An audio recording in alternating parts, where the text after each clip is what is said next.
தென்னிந்தியாவின் தலைச்சிறந்த tarot reader, spiritual healer சாரா அவர்கள் நம்மளோட இணைஞ்சிருக்காங்க. அவங்க இந்த டேரோட் ரீடிங் மூலமா நட்சத்திர பலன்கள் எப்படி சொல்றாங்கன்னு தெரிஞ்சுக்கலாமா? மேம் வணக்கம். வணக்கம் மேம், இப்போ எங்க தரிசனம் நேயர்கள் வந்து கட்டங்களை வச்சு நிறைய பலன்கள் வந்து பார்த்துருக்காங்க, நிறைய அஸ்ட்ராலஜிஸ்ட் சொல்லியிருக்காங்க. ஆனா ரொம்ப புதுமையா எங்களுக்கு இந்த விஷயங்கள் எங்க நேயர்களுக்கு ரொம்ப புதுமையான விஷயம். உங்களோட டேரட் ரீடிங் மூலமா எப்படி நட்சத்திர பலன்களை சொல்ல போறீங்க? அது கொஞ்சம் சின்ன எக்ஸ்பிளனேஷன் கொடுத்தீங்கன்னா நேயர்களுக்கு ரொம்ப யூஸ்ஃபுல்லா இருக்கும். நட்சத்திரம்ன்றது ராசி ரிலேட் பண்ணி வர்றது இல்லையா? ஸோ அப்போ அந்த ராசிகளுக்கான பொதுவான பலன்கள் நம்ம டேரோ கார்டு ரீடிங்கில் பார்ப்போம் இந்த பதிவில். ஸோ அவங்களோட அந்த ராசிகளுக்கு இந்த எனர்ஜியில் இந்த மாதம் இதுதான் நடக்கும்ன்ற ஒரு பொதுவான பலன்கள் நம்ம கார்ட்ஸ்லேருந்து எடுக்கலாம். ஸோ அதைப்படி நம்ம பலன்கள் கொடுப்போம். அது இல்லாமல் ஸ்பெஷலாக அந்த ராசிகள்ல இருக்கக்கூடிய ஒரு ராசிக்கும் 3 நட்சத்திரங்கள் இருக்கும் இல்லையா? அப்ப அந்த நட்சத்திரங்களை ஸ்பெஷலா நீங்க வந்து முருகன் வச்சு மெசேஜ் சொல்ற மாதிரி சொல்றீங்க. அது எப்படி முருகன்னாலே வந்து தோஷங்களை நீக்கிறவர், தீமைகளை அழிக்கிறவர்னு ஒரு முக்கியமா தமிழ்நாட்டு மக்களுக்கு வந்து முருகன் மேல ரொம்பவே ஈடுபாடு இருக்கு. ஸோ முருகர் வந்து நம்மளோட நட்சத்திரத்துக்கு பலன் சொல்ல போறாரா அப்படிங்கிறதே வந்து ரொம்ப ஒரு ஆர்வமான விஷயமா இருக்கு, ஈகரா இருக்கு எங்க எல்லாருக்கும் கேட்கறது. அது எப்படி சொல்ல போறீங்க?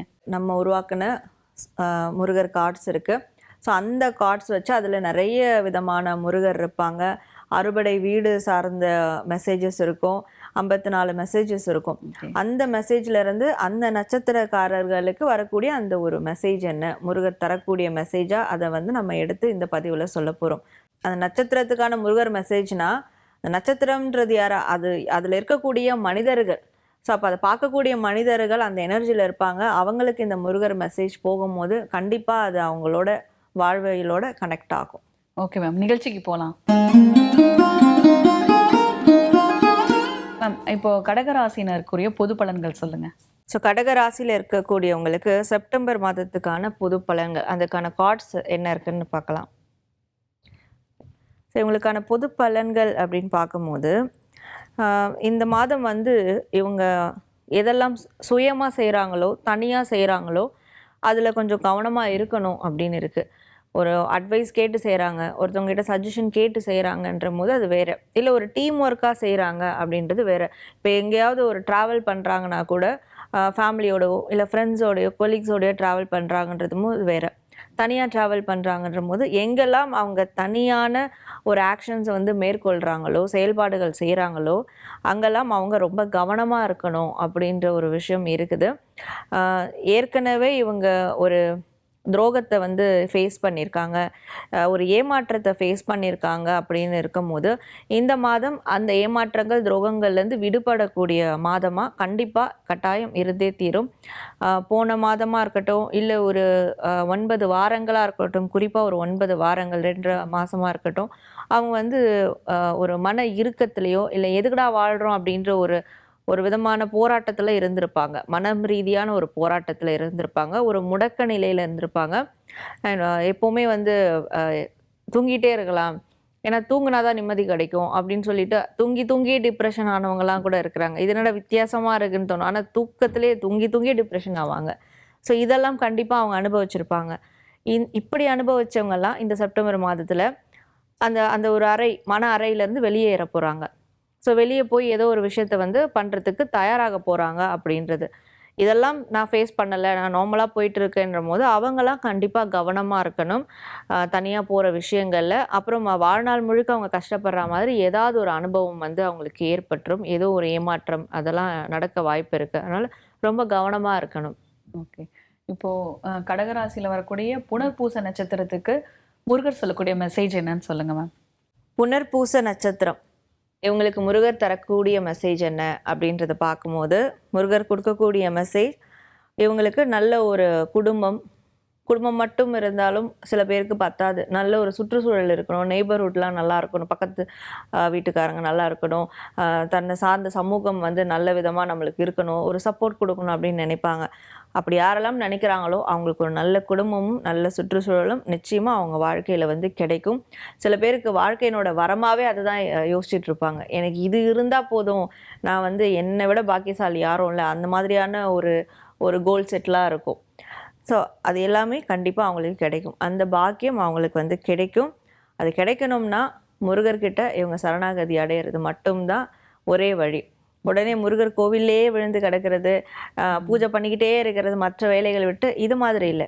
முழுதா, அதாவது நானும் முருகரை கும்பிட்றேன், யார் யாரோ கும்பிட்றாங்க, நல்லது நடக்குது, நானும் கும்பிட்றேன், எனக்கும் நல்லது நடக்கும், அந்த மாதிரி இல்லாமல் முருகா என் வாழ்க்கையை உங்ககிட்ட நான் அர்ப்பணிக்கிறேன், எல்லாமே என்னோட இன்ப துன்பம் கோபம் தாபம் எல்லாத்தையும் உங்ககிட்ட அர்ப்பணிக்கிறேன், நீ எனக்கு பார்த்து ஏதோ நல்ல சரியா செய், என்னோட ஆசை என்னன்னு தெரியும்ல, அப்படியான ஒரு சரணாகதி அது அடைஞ்சா மட்டும்தான் அவங்களுக்கு எல்லா பாகியமும் கிடைக்கும் அப்படின்றது முருகர் தரக்கூடிய ஒரு மெசேஜா இருக்கு.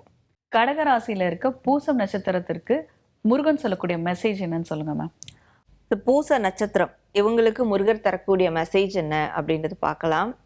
முருகர் இவங்களுக்கு சொல்லக்கூடிய மெசேஜ், இந்த மாதம் அவங்க குன்னக்குடி முருகரை வந்து வழிபடணும், குன்னக்குடி சண்முகநாதரை வந்து வழிபடணும். இந்த குன்றக்குடி முருகர் அவங்களுக்கு வாழ்க்கையில் ஒரு சிறப்பான அனுபவத்தை இந்த மாதம் கண்டிப்பாக வந்து ஏற்படுத்துவார். வாழ்க்கை வந்து ஒரு பிளெயினாக இருக்குது, அடுத்து நான் என்ன பண்ணணும், என் இலக்கே என்னன்னு தெரியல அப்படின்னு இருக்கிறவங்களுக்கு ஒரு இன்ஸ்பிரேஷன் கண்டிப்பாக கிடைக்கும். அதுவும் பர்டிகுலராக குன்னக்குடி போய் முருகர் தரிசனம் பண்ணுற அந்த நாள்லேயே அவங்களுக்கு ஏதோ ஒரு இன்ஸ்பிரேஷன் நிச்சயமாக கிடைச்சே தீரும். உடனே எல்லாராலையும் போக முடியாது, எல்லாரும் ஏதேதோ ஊரில் இருப்பாங்க. பட் இந்த மாதம் குன்னக்குடி முருகரை சண்முகநாதரை வீட்டில் இருந்தபடியே வழிபடும் போதும் அந்த ஒரு இன்ஸ்பிரேஷன் அவங்களுக்கு, வாழ்க்கையினுடைய இன்ஸ்பிரேஷன் இப்படி தான் இருக்கணும், இந்த மாதிரி நம்ம லைஃப்பை லீட் பண்ணோம், ஏதோ ஒரு இன்ஸ்பிரேஷன் கண்டிப்பாக கிடைக்கும். நான் அப்படி தாங்க கஷ்டப்பட்டுட்ருக்கேன், நான் வந்து பெரிய பெரிய கனவுகளோடு நான் லட்சியங்களோடு நான் கஷ்டப்பட்டுட்ருக்கேன், எனக்கான அந்த அங்கீகாரம் கிடைக்கல அப்படின்னு இருக்கிறவங்களுக்கு கண்டிப்பாக ஒரு அங்கீகாரம் கிடைக்கும். யாராவது இவங்ககிட்டே வந்து சொல்லலாம், நீங்கள் தான் எனக்கு வந்து ரோல் மாடலாக இருக்கீங்க. ஸோ அந்த டைம் இவங்களுக்கு வந்து அந்த ஒரு செல்ஃப், அவங்களுடைய இந்த சுய பரிசோதனைக்கான ஒரு அங்கீகாரம் கிடைச்சா மாதிரி கூட இருக்கும். ஸோ அது கண்டிப்பாக முருகர் நடத்தி கொடுப்பாரு. குன்றக்குடி சண்முகநாதரை இந்த மாதம் அவங்க தரிசனம் பண்ணுறது மட்டும்தான் அவங்களுக்கான ஒரே தீர்வு அப்படின்றது தான் முருகர் தரக்கூடிய ஒரு மெசேஜாக இருக்குது. ஓகே, அடுத்து ஆயில்யம் நட்சத்திரக்காரர்களுக்கு முருகன் சொல்லக்கூடிய மெசேஜ் சொல்லுங்க. ஆயில்ய நட்சத்திரம் இவங்களுக்கு முருகர் தரக்கூடிய மெசேஜ் என்ன அப்படின்றது பார்க்கும்போது, இவங்க வந்து இன்பத்திலையும் சரி துன்பத்திலையும் சரி சமநிலையாக இருக்கணும். இவங்களுக்கு இருக்கிற ஒரு சின்ன மைனஸ் என்ன அப்படின்ற போது, இன்பமாக இருந்தால் அதை எல்லாருக்கிட்டையும் ஸ்ப்ரெட் பண்ணி அதை எக்ஸ்ட்ரீமாக கொண்டு போயிட்டு அவங்களே அதை ஸ்பாயில் பண்ணிடுவாங்க. துன்பமாக இருந்தாலும் அதுக்காக ஒரு 10 நாள் லீவ் போட்டுட்டு அழறது, இல்லை மற்ற வேலைகளில் அதை வந்து இன்ஃப்ளூயன்ஸ் பண்ணுறது, இவங்களுக்கு ஏற்பட்ட பிரச்சனை மற்ற வேலைகளை ரிஃப்ளெக்ட் ஆகும். அப்படி வந்து எப்பவுமே சோகமாக இருக்கிறது, இப்படியான விஷயங்கள் அது ஒரு எக்ஸ்ட்ரீம் லெவல் அது போகிறது.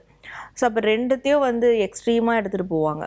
அது ஒரு சமநிலையாக வைக்கணும் அப்படின்றது அவங்களுக்கு வந்து தெரிஞ்சாலும் அதை செய்ய முடியாத, தெரியாமலே சில பேருக்கு வந்து இருக்கும். ஆனால் வாழ்க்கையில் அவங்க வந்து முன்னேறணும்னா, இல்லை வாழ்க்கையில் ஒரு விஷயம் நிரந்தரமாக அவங்களுக்கு வந்து கிடைக்கணும், ஸ்டாண்டர்டாக இருக்கணும்னா அதுக்கு அவங்க நியூட்ரலாக இருக்கணும், சமநிலையாக இருக்கணுன்றது மட்டும்தான் அவங்க கற்றுக்க வேண்டிய ஒரு விஷயம். அந்த சமநிலை என் வாழ்க்கையில் கிடைக்கணும், நானும் வாழ்க்கையில் முன்னேறணும், நானும் வாழ்க்கையில் வந்து ஒரு நிரந்தர பொசிஷனில் இருக்கணும் அப்படின்னா அதற்கு இவங்க பெருசாக ப்ராக்டிஸ்லாம் பண்ண தேவையில்லை. முருகருக்கு வந்து காவடி எடுக்கிறேன்னு தாராளமாக வேண்டிக்கலாம். ஓகே, வருஷத்தில் ஒரு முறையாவது காவடி எடுக்கலாம்.